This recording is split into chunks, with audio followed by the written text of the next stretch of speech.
Let's see. So, I guess we have some talking to do, don't we? You knew about my mother, didn't you? That's what you hinted at back at the forge, before we set out to the Eye. Well, the answer is yes and no. I had suspicions, let us call it that, but they weren't enough to go on, and I had no idea your mother was connected to the blood burn. Why didn't you tell me? That I believe you might be the result of your father's experiments? That you're the offspring of some long-dead, forgotten race? Tell me, Tahar, what for? I mean, at best, you wouldn't have believed me. And at worst, it would have cost you your sanity. So no, I don't think I should have told you. I didn't know if these suspicions had any substance at all, and I would have been at great risk, especially back then when you were still part of the rebellion. Where did these suspicions come from? Did my father tell you? No, and he never found out that I knew. Your father... I don't need to tell you how meticulous he was, do I? That's why he always kept notes of his experiments and studies. I found one, a notebook. The story's actually quite simple. Your father had gone out to meet with Aelot Iskander, and had tasked me with cleaning up his laboratory. Really? He never let me into his laboratory. I know, and he wasn't exactly trustworthy towards me, neither. But you know Asamo. His mood was never what you'd call stable. One day, he'd think the entire rebellion had schemed against him. The next day, he told us that we'd change the world. It was part of his charisma, I guess. Sometimes I think the reason why the Mage Rebellion became so big was less of Asamo's magical powers, rather than his ability to create emotions in his followers. But we digress. So I had found this small booklet on his table. It didn't look important in any way, yet I was immediately curious. I opened it and started reading. What was in there? His experiments in the Eye. The ancient woman, as he called her. Your creation, these waxwork figures which he tried to infuse with life. It was disturbing. And at the same time, fascinating, as you can imagine. That book. Did it say anything about how this ritual worked? Andrew said something about how the Shapers conceive differently. I don't think it can be compared to how two humans reproduce, if that's what you're thinking. But as for the details, I don't know. As I said, I barely had 1 hour, and I only got to the chapter about you in the very end. Do you still have that book? No, of course not. I couldn't even read through all of it, else your father would have noticed that I had done nothing of what he had tasked me with, and I have no idea where it is now. I figured. So, why did he, well, create me? My mother said it was to gain access to the Archfire. Yes, I think that was the main reason. Though I couldn't help but notice a certain, I don't know, warmth in his words when he described his plans.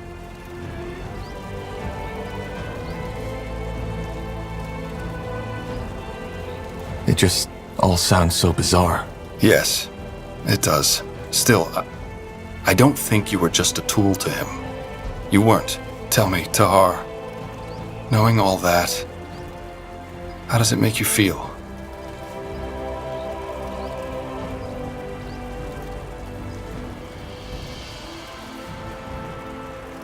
Well, it tells me that my choice to betray him was the right one. I was never sure if Asamo was really the madman people thought he was, but now I am. Yes, I guess you do. Either way, I think we both need some time to think. As I said, Tahar, I'm sorry that I didn't tell you earlier, but I simply didn't know what to do.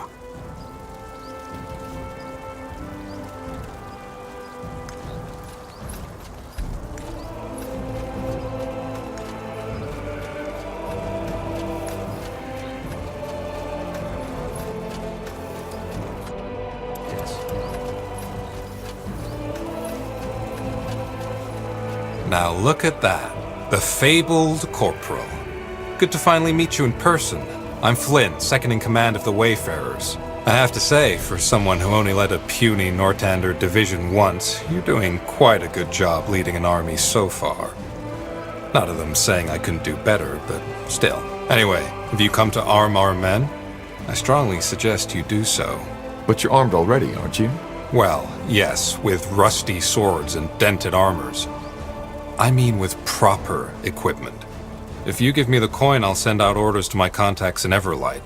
It'll improve our strike force significantly. Can you tell me more about you? Rowan seems to think highly of you. As he should. What do you want to know? So, what's your job in the Wayfarers?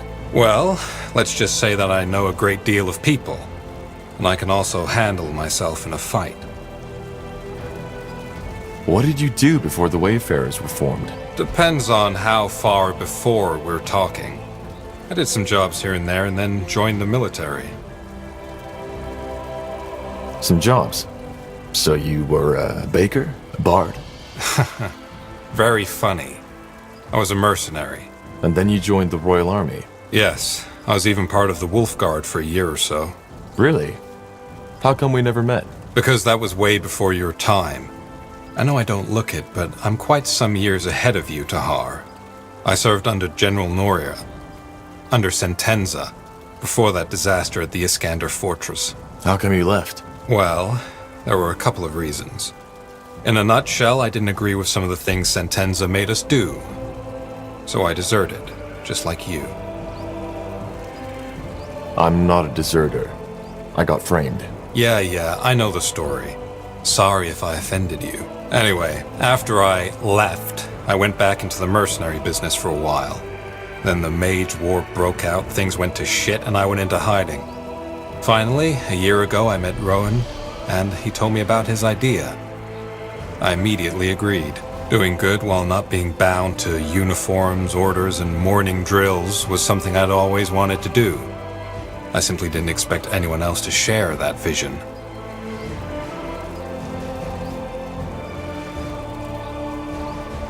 I want to buy some better equipment for the Wayfarers. Music to my ears. What did you have in mind?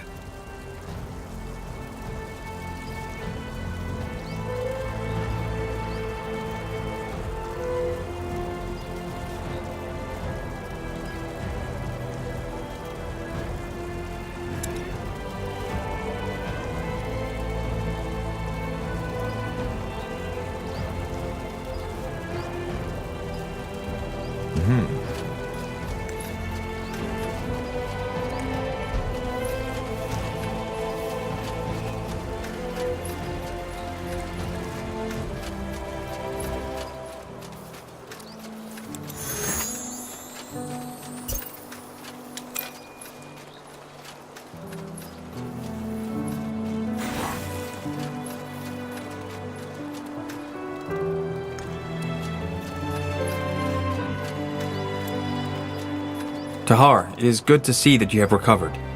This place and these people lack guidance without you. They did?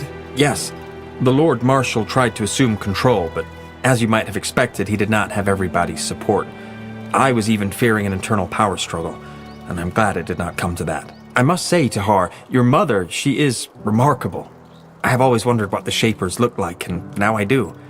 It is fascinating, though I suppose this is a difficult topic for you. Forgive me if my words were inappropriate. It's all right. Good. Is there anything else you wanted to talk about? Yes? What is it? So, Undergast, when you told me about your split with Lena, I got the feeling that you were more than just colleagues. You are asking if we were in love. Am I correct? Well, yeah, I guess. Then let me start by telling you that the term love is undefined and that theories about it conflict one another. I have read a lot of books on it, and I've studied the poems, and I've come to the conclusion that it is ultimately a primitive, carnal urge that people have come to romanticize for the emotions that come with it. I, myself, never felt it, and maybe that was because I saw the underlying mechanisms. I always found it strange how people overreact so strongly to such a simple emotion, and maybe that very fact stopped me from being able to feel these emotions at all. Well, what are the underlying mechanisms? The desire to reproduce with a fitting mate. In fact, the orcs have a very dry, rational view on this process, but for some reason humans, dwarves, and elves do not. Love is more than just that. Well, most people would agree with you, and I'm certain that in your subjective experience it is. So, what you're saying is that you were never able to feel love, but then Lena came along and you did. No, it was not that simple. What stood out in our relationship was that we connected. I've never felt that before. You see, Tahar, to me, the bonds people have always felt peculiar, and I am not like Iana. Her mind simply does not have the ability to feel these bonds anymore. She had them once, but then she lost them, as she became a dreamweaver. My brain is capable of feeling these things, but I am unable to connect with the outside world. I only have my own mind as a frame of reference. For example, when a person tells you yes, whereas he or she means no, you might be able to feel this discrepancy because you are able to empathize with her. I can't. To me, this person's distress would make no sense whatsoever. But then there was Lena. For some bizarre reason, she understood me and I understood her. Or at least, I thought that I did. It was as if this barrier, this shell that separates my mind from others, was pervious to her emotions. I know how strange it sounds, and I also have no explanation for why this was, yet it changed me. All at once, I felt connected. Do you know this feeling, Tahar? You have traveled with these people for quite some time now. Is there anyone you were, well, fond of? Well, yes, there is. I see.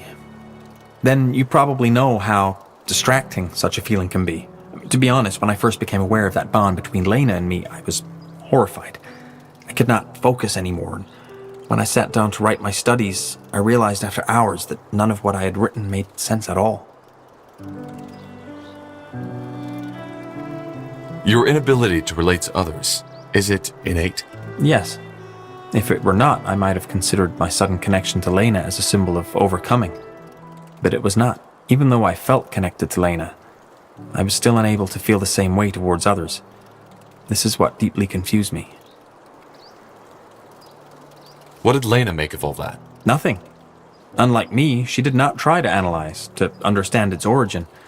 At the same time, she did not discourage me from pondering. I believe this is what made our relationship unique. Complete acceptance. She did not try to tell me how I should behave or feel, and neither did I. Even when she decided to leave the guild and I decided to stay behind, we both accepted each other's decisions. Am I right to assume that your relationship ended with your disagreement over the Creators Guild abandoning its neutrality? No, you misunderstand. We never had a relationship. Although the feelings were mutual and we, well, acted on them, we never felt the need to bind ourselves to some close-minded societal construct. But yes, you are correct. It was the disagreement that broke our bond. Quietly, she left and never returned again. Do you feel, I don't know, betrayed? Betrayed? No. By betrayal, people usually mean when someone behaves contrary to what they agreed on, or more often than not, as they would like that person to behave. I always found the word to be very misleading. Desires, wishes, and urges are natural things, and I always found the usage of such heavily judgmental words to be very childish. Lena did what she thought was right, and so did I. I have not and will never blame her for that. What, so you didn't even argue? I have a hard time imagining that. As I said, acceptance of one another's nature and decisions was a pivotal element in our interactions, though I did notice that my unwillingness to follow her on her mission caused her more emotional distress than she usually would have felt. You see, if there ever was a disharmony between us, it was when she tried to encourage me to embrace the world, as she put it. She told me that both I as a person and my studies would benefit from more first-hand experience. Such as? Well, anything. Traveling, studying the Tsarlanthep ruins first-handed, even visiting the city of Everlight every once in a while. She seemed to think that it could help me get a better understanding of the world. But again, she never tried to force me. I could tell that my unwillingness upset her, but, like always, she showed acceptance. And you have no idea where she and the others are? I don't.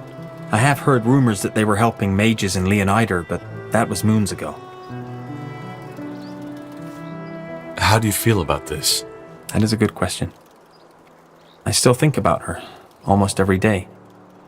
But the more time passes, the more this entire episode starts to feel like a vague, distant dream, the way an elder must feel about youth. I do not know how I would feel if I ever saw her again. I can imagine. Well, thank you for trusting me with this, Undergast. You have nothing to thank me for. If this conversation helped you get a better picture of me, I'm glad we had it. But there is one more thing I would like to ask you, Tahar. Tell me. Do you have regrets? Do you ever feel as if you could and should have acted differently than you did act? No. Impressive. You see, I've never told you this, but I find your resilience to be remarkable. How so? Well, it is no secret that you have endured a lot of pain, especially your early childhood must have made a mark on your psyche. But still, you did not give up.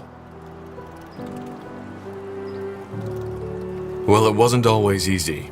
Of course not. Either way, I think we have spent enough time talking. We should get back to the tasks at hand. We should. So long, Undergast. Got it.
Now would you look at that? Yes, Corporal? How can I help?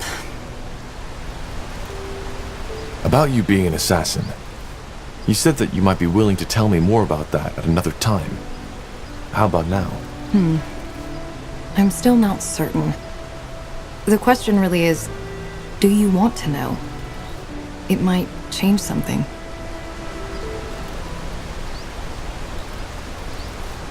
Well, I wouldn't have asked otherwise. Tell me. All right. Where should I begin? Do you remember what I told you about that man who bought me from the Greyfell Bazaar? My owner? I also told you that after an incident, he discovered my talents and made me an assassin. I remember. But what does that have to do with your morality? It's complicated. The incident took place at a festivity. A lot of highly influential people were there, servants of the crown, wealthy merchants, nobles. My master knew all of Greyfell's elites.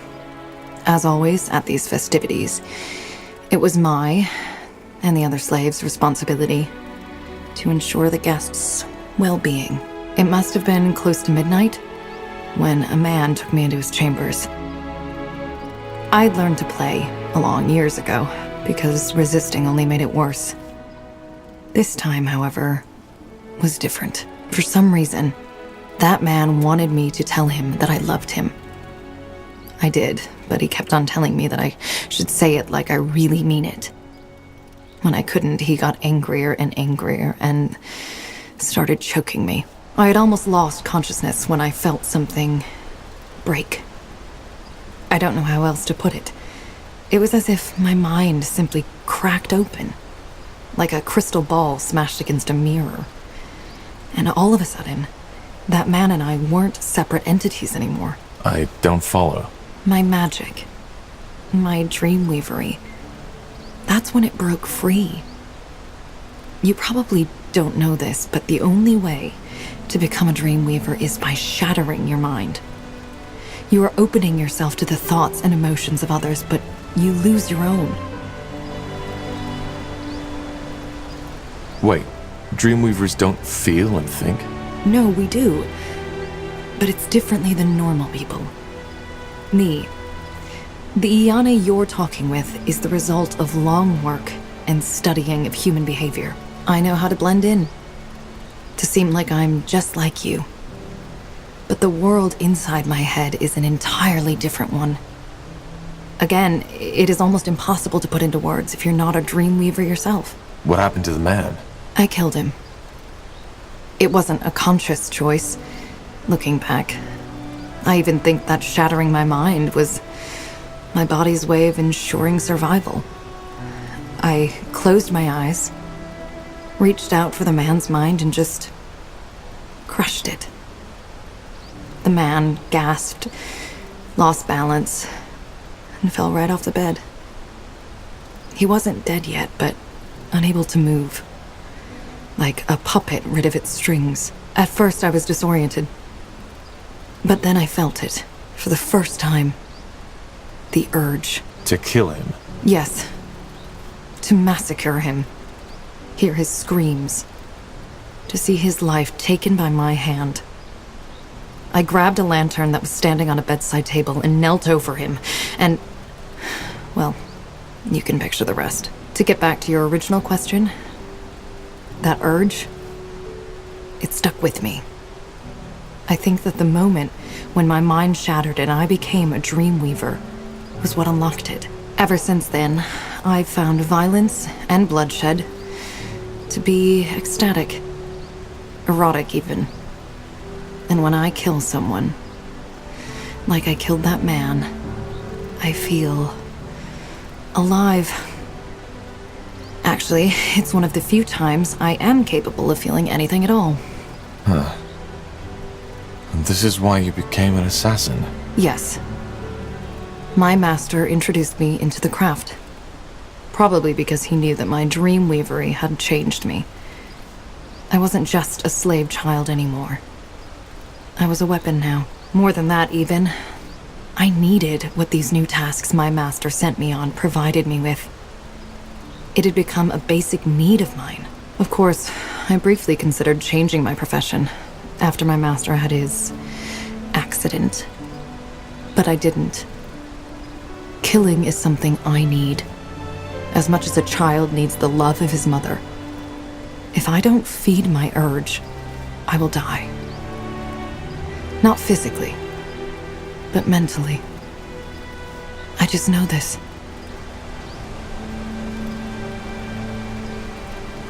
Well, that was definitely not what I was expecting. I can imagine.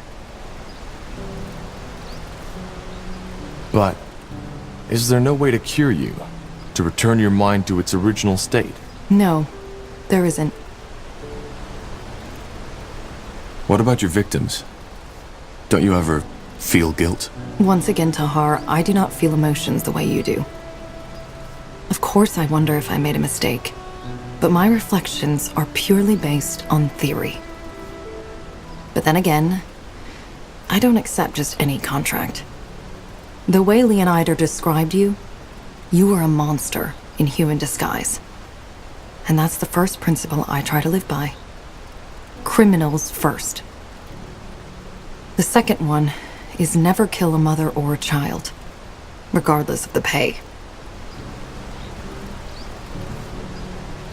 But what if you're wrong? If you kill an innocent? That has happened before, and it will happen again. You see, I do not consider myself some kind of vigilante, some kind of judge. Ultimately, I know that I am what society would call a murderer, and that I do what I do for myself, above all else. That's a lot to take in. I know. Now tell me, Tahar, do you regret asking me this question? Knowing all this, do you think I'm a monster?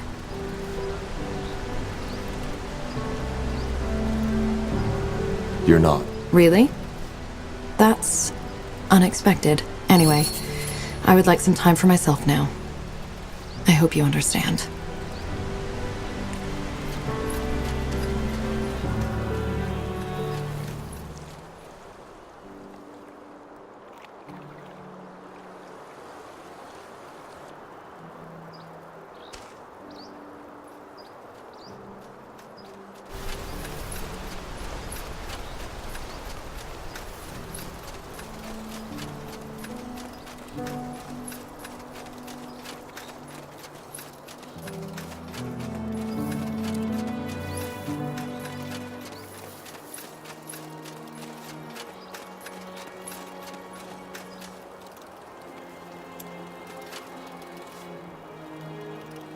Will do. Understood.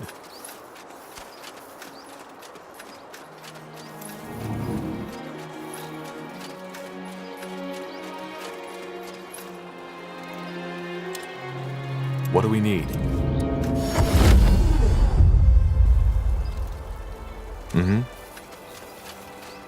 Interesting. Tandai Tahar. Come to trade?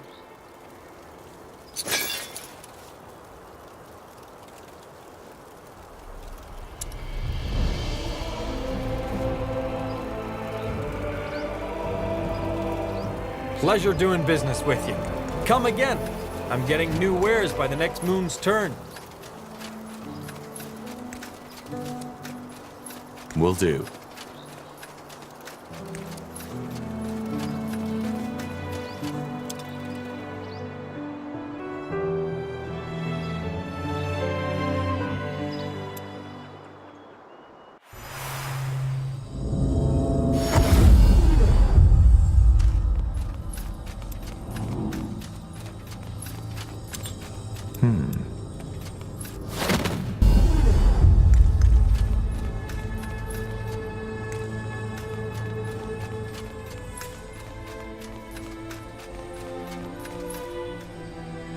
Let's see. She's breathing, but her spirit is gone. Damn you, Lacane.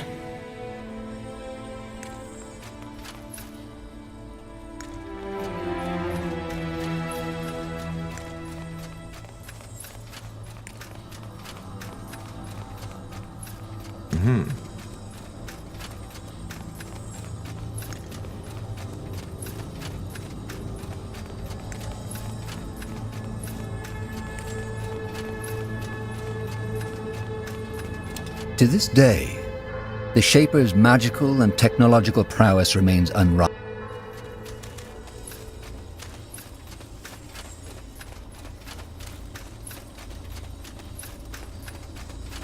Got it.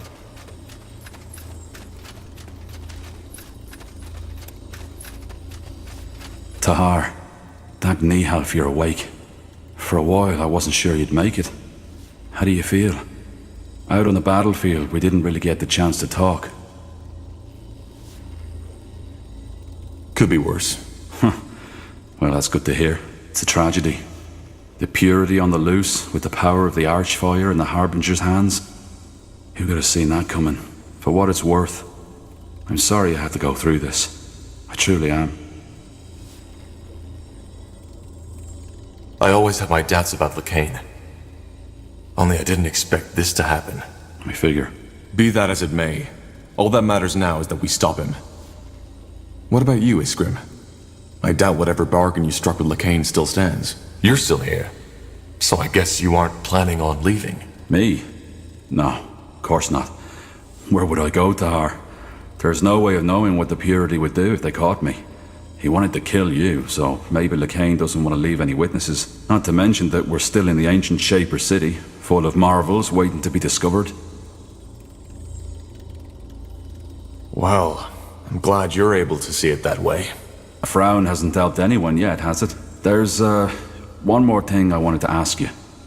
It's about your mother. About Andra. Ask. I'm not sure how to say this, but she was a Shaper. A living Shaper. Don't talk about her as if she's already dead. Lacane only trapped her. Of course. Sorry, I meant no offense. See, Tahar, all tragedy aside, you have to understand how fascinating this is. A Shaper who survived through the aeons. And as if that weren't enough, you even turn out to be related. I have so many questions, Tahar, so many questions. Iria said at the moment Andra and you melded, she made you see something. Fragments of her past. Now, I can't help but wonder, what was it? Did you see Mulandir in all its former glory? I didn't see anything.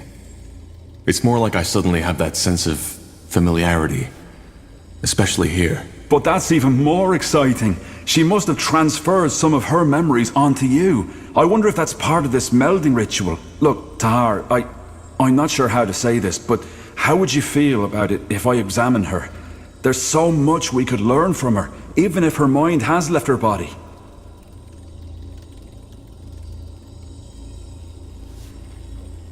What do you mean by examine? We're not talking about a dissection, are we? What? No, of course not. Why? What are you hoping to gain from that? You mean apart from being able to examine the body of a living shaper? There's much we could learn. Maybe we could even find something that helps us fight Lacane. If you really think it helps, all right, do it. You really just said that? Point B, Half. Thank you. I'll talk to Undergast as soon as possible. His knowledge will be a great help.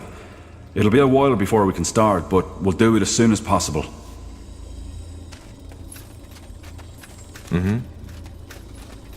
Now would you look at that? Yeah, do you need something? I'm a tad busy. Goodbye.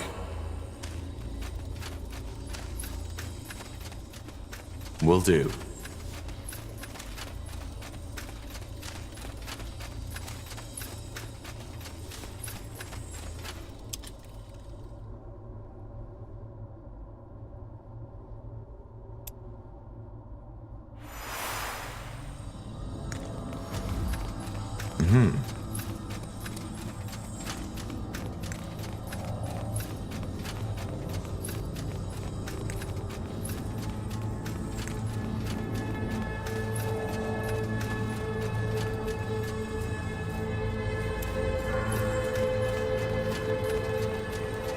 So you made it after all. Not bad. You didn't think I would? No. That sleep you were in, I didn't feel that there was any life left in you. But then again, you always were damn hard to kill to begin with. That new energy inside you, though, that's a different story. So you can feel it? That's like standing in front of a bonfire and being asked if you can feel the heat. Yes, Tahar, I can. Anyway, in case you're here to ask, we're staying. So, you'll help me fight the purity? You make it sound as though this thing is somehow your responsibility. It isn't. That fanatic, with his idiotic stories of the All-Father's return, is out for all of us. Especially the orcs, or the other members of the dark races. So yeah, the Fire Wielders will stay. That's good news.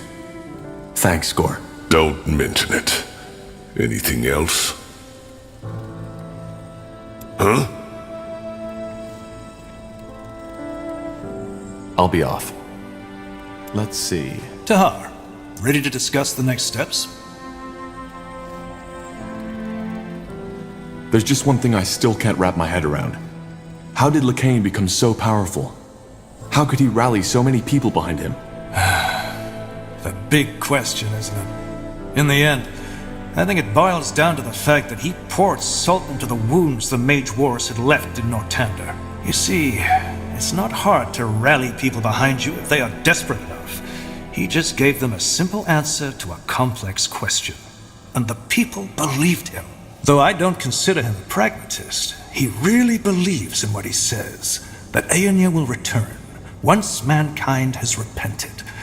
Which worries me even more. There's nothing more dangerous than fanaticism fueled by magical power. Your father is the best example. I want to talk about Sentenza. His death. Well, what is there to say? As I heard the story, he didn't leave you much choice. So you're not angry? For you defending your life? No. I never understood why he was so obsessed with hunting you down to begin with. But he was acting on your orders. Well, yes, strictly spoken, he was. You were a traitor. Or at least, that's what we thought back then. That witch hunt in Iskander, the battle at the Eye, that was his choice. Why? Why did he want me dead so badly? Well, I can only guess. But to me, it seemed as if he felt as if you had, I don't know, betrayed him. He always spoke highly of you. Did you know that? At times, it almost felt as if he considered you his own kin. Well, if if he did, he didn't show it very much. That doesn't surprise me. Sentenza was never good at expressing emotions. You see, Tahar, in the end, both he and I are men born from war. Seeing people die at your command, hearing the widows and the orphans cry as a result of your choices, it changes you. You need to find a way to deal with it, and Sentenza did so by shutting off his emotions entirely. Or, at least, to the outside. But in the end, he always did what he thought was best for Northander. He saw the Harbinger's true face, even before he revealed it. And I brushed it off as his usual distrust towards anyone, which was, as you know, a fatal mistake. And who knows, maybe if I had listened, it would never have come to this. Without the Harbinger, I'd be dead. That's true. But this discussion isn't leading us anywhere, Tahar. You didn't tell me yet. How exactly did you get here? Weren't you in Greyfell when the Harbinger took over? No, I wasn't. Otherwise, I wouldn't be standing here. But we were on our way back the night it happened. As you can imagine, it was a hard choice to make.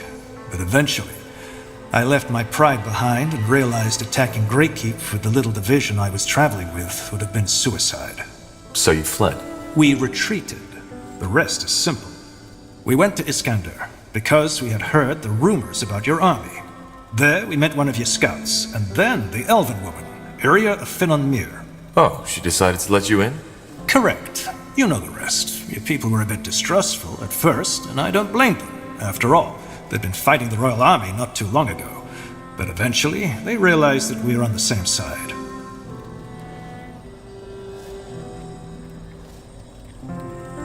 For what it's worth, I'm glad to have the Lord Marshal of the Royal Army in our ranks. Well, right now, I doubt if I still deserve to bear that title.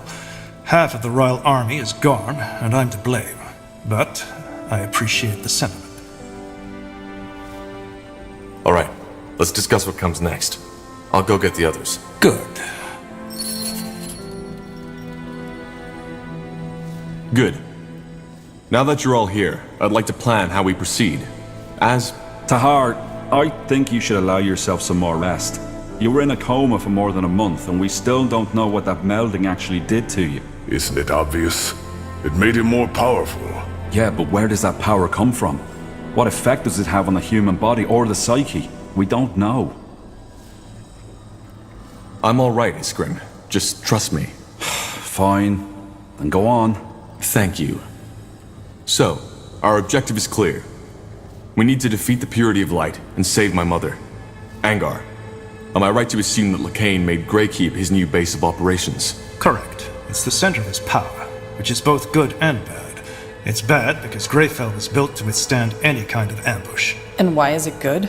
Because it also means if we succeed and reconquer Greyfell, we'll cut off the snake's head. Once we kill Lacane, the Purity will fall. However, there's no point in fooling ourselves. That battle for Greyfell will be bloody, and if we want to have even the slightest chance of winning, we need to join the remaining houses. Ultran, Hallet, and Wulfgar. Yes. If we put this army together with theirs, we might stand a chance. Also, you should see if you can strengthen the alliances you already have, Tahar. I have a plan regarding that, so we can talk further once this meeting has been concluded. So do I. All right. So where do we start? It's up to you. But before we can even think about arranging a conclave between the houses, we need to break that spell the Harbinger put on my sister Myra. Iskra, any ideas? Actually, it should be simple. We need to find the one controlling her, take the rune, and, well, destroy it in the forge. And who is controlling her? What if it's the Harbinger himself? I doubt it. The manipulator has to be physically close to his subject, so it'll most likely be someone in Lady Myra's army. But your rune will react to another rune's presence, so once that person is near, you'll feel it. Good. Then I have a plan. The Harbinger has taken up position in Iskander, between the Utran and the Everlight border. You know that place, Tahar. It's where your father started his rebellion, and where Sentenza almost captured you. The Loyalist camp. So what's your plan? We strike in full force and take the castle. He'll be forced to initiate a counterattack, and my sister's armies, the Utran army, will be the closest ones at hand. A bait. Yes, we hold the castle against the main army, whereas you, Tahar, and a small troop get behind enemy lines. You find the rune carrier and strike from the shadows. Obviously, you'll have to act quick. We can't hold against the entire Utran army forever. What if killing the rune carrier won't break the mind control? We'll just have to hope that doesn't happen. Alright. So we take over the castle, wait for the Utran armies to cross the border, sneak behind our lines, and eliminate the rune carrier. And once Lady Myra is freed, we will try to gain the support of House Hallett and House Wolfgar. Yes, though we'll need to take care of something else before that. But let's discuss this when the time comes. Agreed. One more thing. This will be dangerous, and our original mission has been completed. In other words, if any of you are thinking of leaving, now is the time. Well, then we best get prepared now. I'll tell you when we head out. Understood. Tahar, I'd also like to talk with you if you have a moment.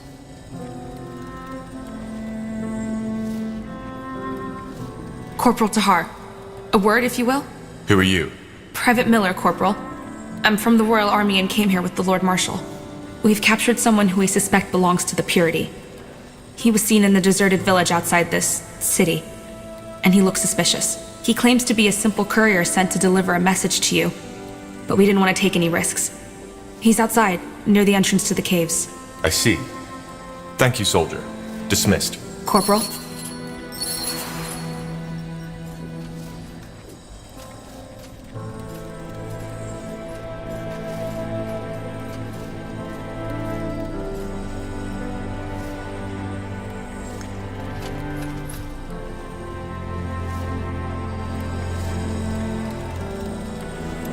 You said you know where we can find more allies. Yes I do. I'll make it short. The Ash Reavers have invaded the foot of Barga Gor. If we defeat them and their leader, like we defeated Krell, their soldiers will join us. The Ash Reavers? I'm guessing that's another orc tribe. Yes, you already met them, back at Farland's Hope. They are a very violent tribe. A lot like what Krell wanted the Fire Wielders to become. And they are nomads. They never stay in one place for more than a couple of moons, which is why their city is basically a movable fortress. So, we head back to Barga Gor and defeat them. Sounds simple enough. Well, yeah. Except for one thing. Kagan, the Ash Reavers chieftain. I think this invasion is about more than gaining new territory. It's personal. He despises me, and that's putting it lightly. Why? Because you killed Krell? No, it's more complicated than that. Do you remember the story about my trial? About Rain? Yeah, I do. You took the Shapeshifter's trial together, and she sacrificed herself so that you could live. Yeah, she did. To get to the point.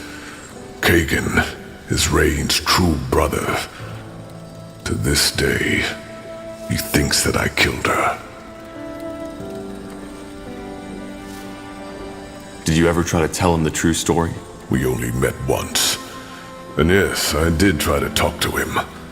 It ended in a fight which I won. That disgrace only added to his hatred. And truth be told, that was my last attempt to convince him. I knew it was fruitless. Our tribes lived weeks of journey from each other. And, well, the memory of Rain's sacrifice is painful enough for me as it is.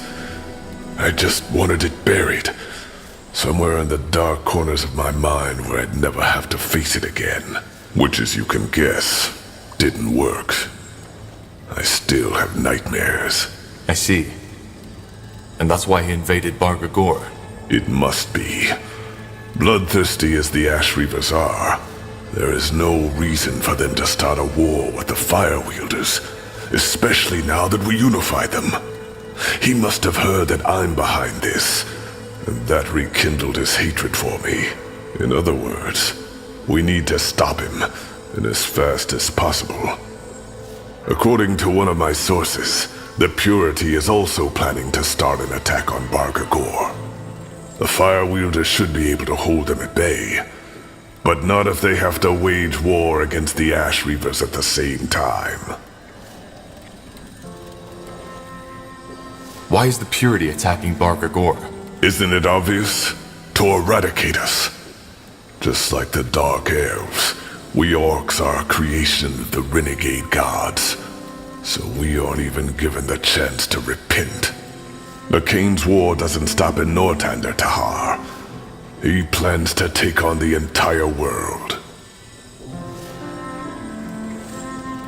But that's crazy. He must know he can't win this. Does he? He's a fanatic. He thinks Aeonir is acting through him. I promise you this, Tahar. Even the moment your blade is at his throat, he'll think he can still win. He has completely lost his grip on reality. Huh. So what's the plan? Return to Bargagor, drive back the Ash Reavers, and kill Kagan? If all else fails, yes. We will kill him. For the sake of my people, and for our cause. But he's Rain's last living kin. So I want to first try reasoning with him instead. There must be a way to convince him that I'm not a liar, that I didn't kill his sister. All right. I'll tell you when we head out.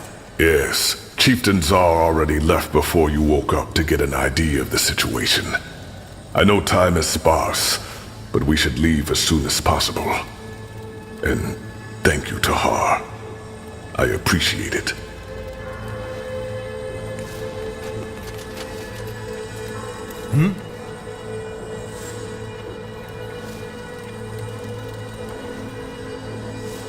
Tell me, Angar. Do you regret helping the Purity, now that you've seen their true face? That's a hard question to answer, and you know it. On the one hand, yes, I underestimated them. On the other hand, back then, it was the only logical thing to do. Logical? Yes. After all your father did in the Mage War, the people were angry, desperate, broken. The Purity channeled and still channels these emotions. It may sound cynical to say that now, but if it hadn't been for the Purity of Light, something far worse might have happened.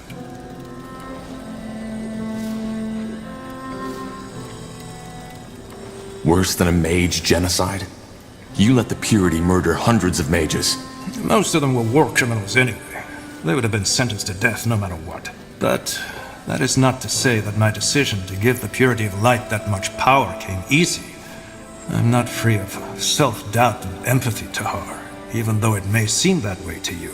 However, I will not lie. Mages are a problem, and something needs to be done about them. If we don't, it is only a matter of time until a second Isamo Tahar will appear and once again plunge the world into chaos.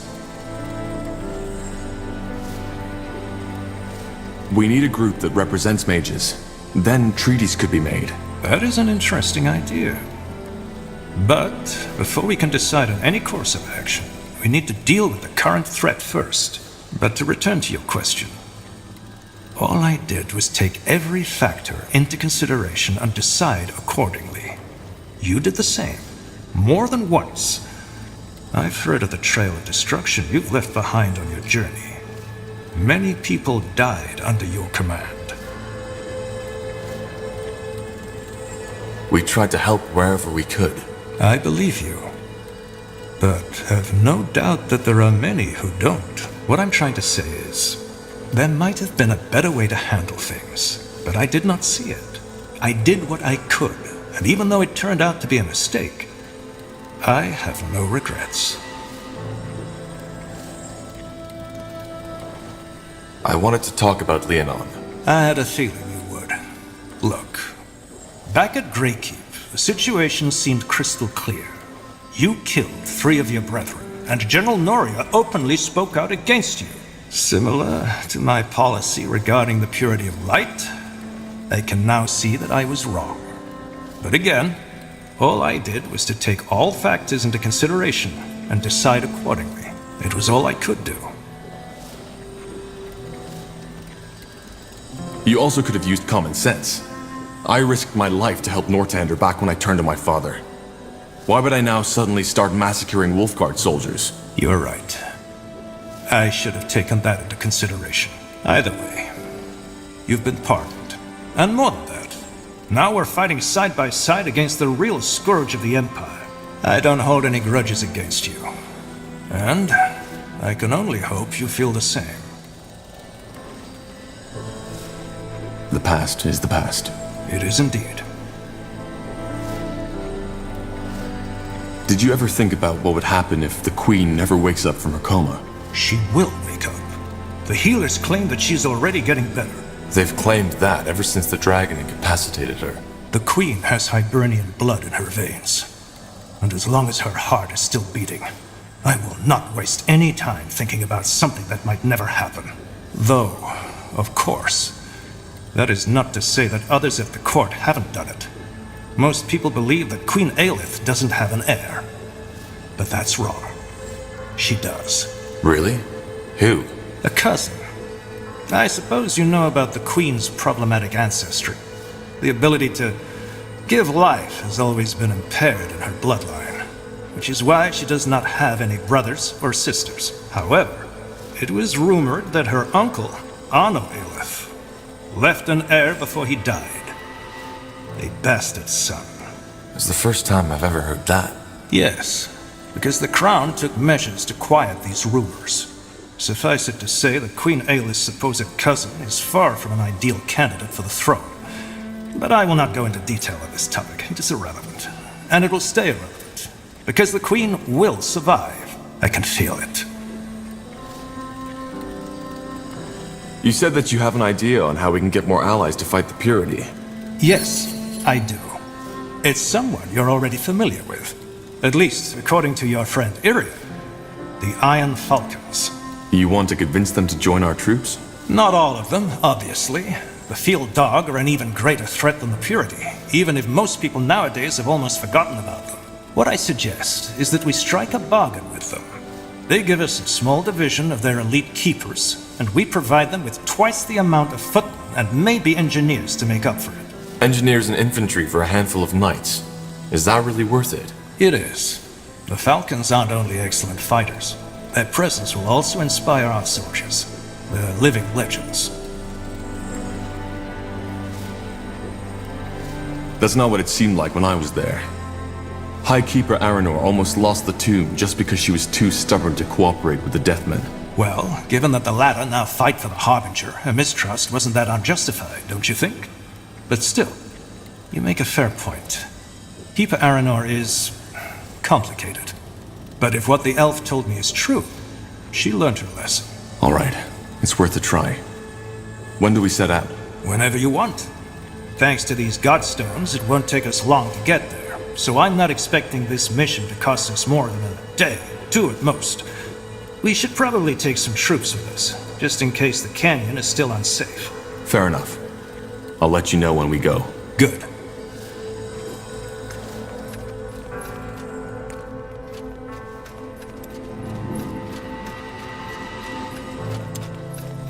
What do we need? Interesting.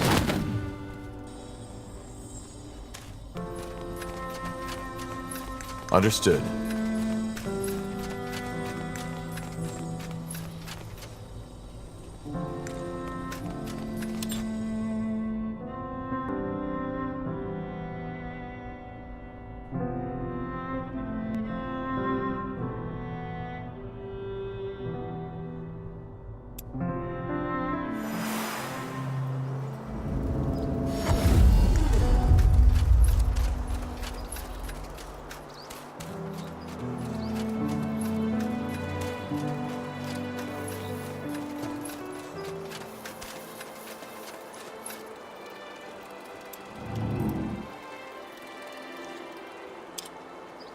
Yes?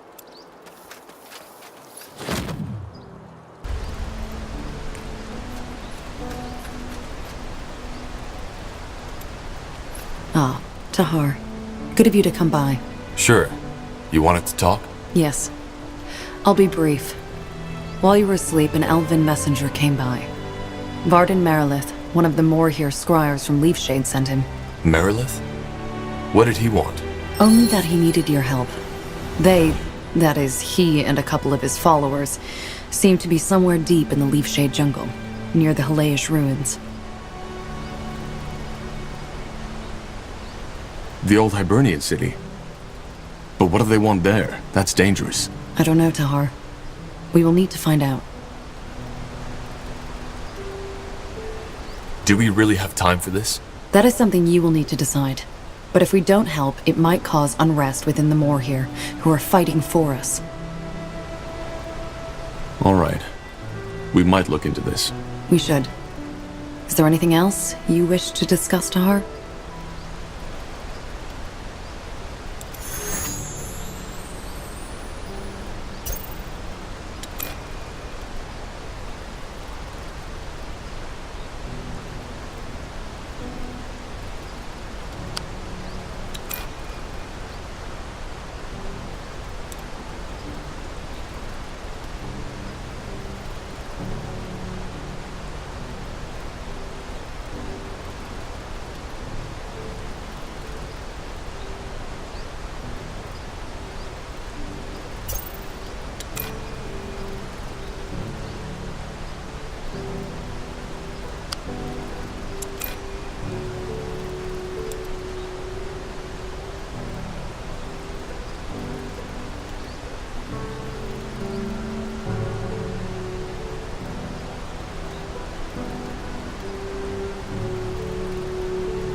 The best wares from Kalea to Northander.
Good choice.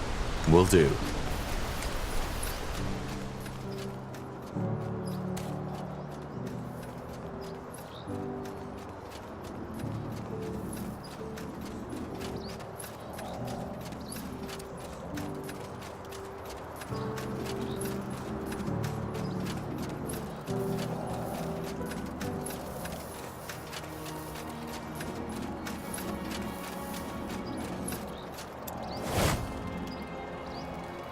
Let's see.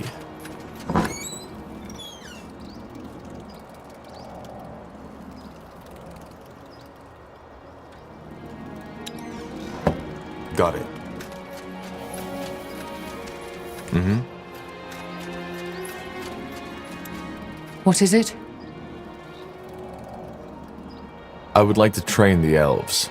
Well, if you have the coin, I might be able to help. Let's see.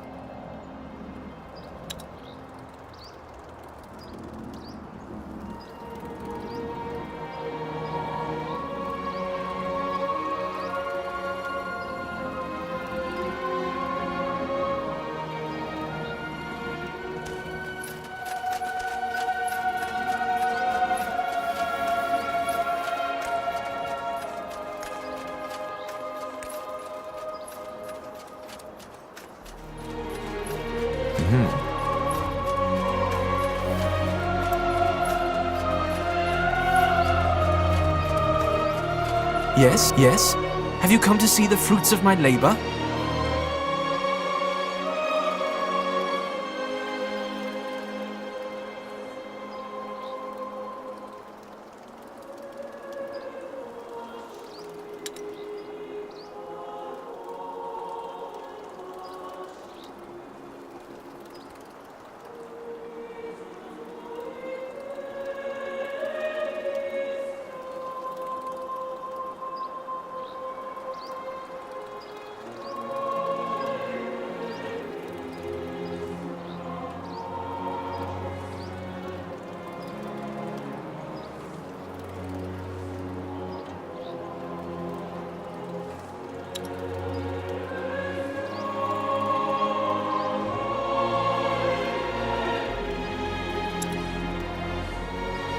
You know how to bargain, don't you?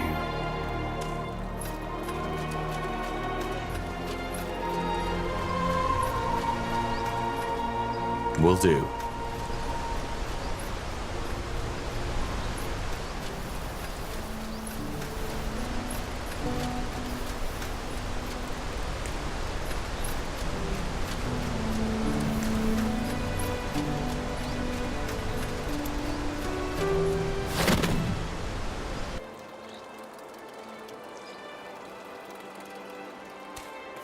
Got it. Now what you want? Tandai Tahar. Come to trade? Copper daggers to moon silver swords.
Come again. May Tiara bless your path.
Understood.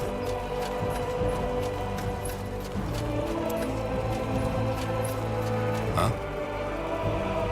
I want to buy some better equipment for the Wayfarers. Music to my ears. What did you have in mind?